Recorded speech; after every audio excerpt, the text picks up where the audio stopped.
கர்த்தரும் இரட்சகருமாகிய இயேசு கிறிஸ்துவின் நாமத்தாலே யாவருக்கும் வாழ்த்தலை தெரிவித்துக் கொள்கிறேன். அலெக்சாண்டர் என்ற ஒரு அறிவியல் விஞ்ஞானி நோய்களுக்கும் மருந்துகளை குறித்து ஆய்வு செய்து கொண்டிருந்தார்.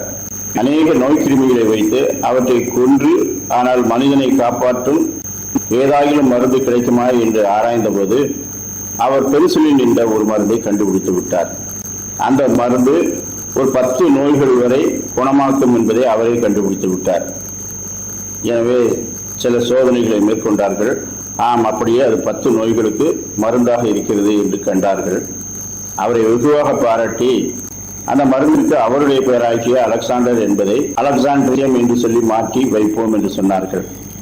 அவர் சொன்னார், இல்லை, அந்த மருந்தை தருகிற அந்த காளானுக்கு ஏற்கனவே என்ன பெயர் உண்டோ அந்த பெயரே இருக்கட்டும் என்று சொன்னார். அப்படியே பென்சிலின் என்று வைத்தார்கள். அந்த மருந்தை பிற்காலத்தை ஆய்ந்தபோது அது 165 நோய்களுக்கு மருந்தாக இருக்கிறது என்று கண்டுபிடித்தார்கள். 165 வகை கிருமிகளால் ஏற்படும் தொற்றுக்களிலிருந்து மக்களை அது பாதுகாக்கும் ஒரு சிறந்த மருந்தாக இன்றைக்கும் பயன்பட்டு வருகிறது. தேவகுமாரனாகிய இயேசு கிறிஸ்துவை ஏற்றுக்கொண்டவர்களும் அவர் தருகிற எல்லா பலன்களையும் அறிந்திருந்தாலும் அறியாவிட்டாலும் அவரை ஏற்றுக்கொள்ளும் போது அநேகமாயிரம் பலன்கள் அவர்களுக்கு கிடைக்கிறது. நிறைய பேர் தேவகுமாரனை ஏற்றுக்கொள்வதற்கு வெவ்வேறு காரணங்கள் இருக்கிறது.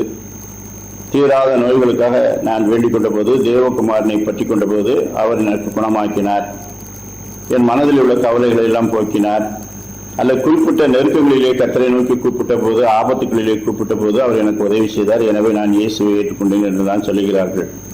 ஆனால் ஏற்றுக்கொண்ட பின்புதான் அவர்கள் அவர் தருகிற நித்தியமான சந்தோஷத்தையும் என்றென்றைக்கும் நம்மோடு இருக்கிற தேற்றவளனாகிய பரிசுத்தாவின் பலத்தையும் நாம் நடக்கும் வழியை அறிந்து கொள்ளும் ஆற்றலையும் அவர்கள் பெற்றுக் கொள்ளுகிறார்கள். நாம் தேவகுமாரன் தரும் நன்மைகளை பட்டியலிட்டுக் கொண்டே போகலாம். உணர்ந்தவர்கள், சாட்சியிடுகிறவர்கள் கோடானு கோடி பேர் இருக்கிறார்கள். எப்படிப்பட்ட நெருக்கங்களிலே அவர் விடுவித்தார், எப்படிப்பட்ட மகிழ்ச்சியை அவர் எங்களுக்கு தந்தார், எப்படியெல்லாம் எங்களை கைவிடாமல் காப்பாற்றிக் கொண்டிருக்கின்றார். எங்கள் வாழ்க்கையின் சந்தோஷமே அவர்தான் என்பதை எல்லாம் இன்றைக்கு அநேகர் வெளிப்படுத்திக் கொண்டிருக்கிறார்கள். தேவகுமாரன் பென்சிலினை போன்றவர் மட்டுமல்ல, அவர் சகலத்தையும் அறிந்தவர், சகல நோய்களையும் குணமாக்குகிறவர், சர்வ வல்லவர். எபேசியர் 3:12 அவரை பற்றும் விசுவாசத்தால் அவருக்குள் நமக்கு தைரியமும் திறன் நம்பிக்கையோடைய தேவனிடத்திலே சேரும் ஸ்லாக்கியமும் உண்டாயிருக்கிறது. கொலோசையர் 2:3 அவருக்குள் ஞானம், அறிவு என்பவைகளாகிய பொக்கிஷங்கள் எல்லாம் அடங்கி இருக்கிறது.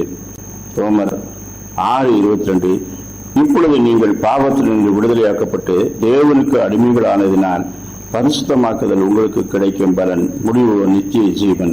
நாம் தேவகுமாரனை பற்றும் விசுவாசத்தினாலே நித்திய ஜீவன் நமக்கு கொடுக்கப்பட்டிருக்கிறது. நித்திய ஜீவன் வரைக்கும் ஒரு பரிசுத்த வாழ்வு கொடுக்கப்பட்டிருக்கிறது. என்றைக்கும் தங்கி இருக்கிறதுமான சந்தோஷம் நமக்கு கொடுக்கப்பட்டிருக்கிறது. நாம் அவரை ஏற்றுக்கொண்டு அவரை பற்றிக் கொள்வோமா? அப்படிப்பட்ட சிந்தனைகளையும் கிருபைகளையும் கர்த்தர் இந்த நாளிலே நமக்கு தந்தருள்வாராக. ஆமென்.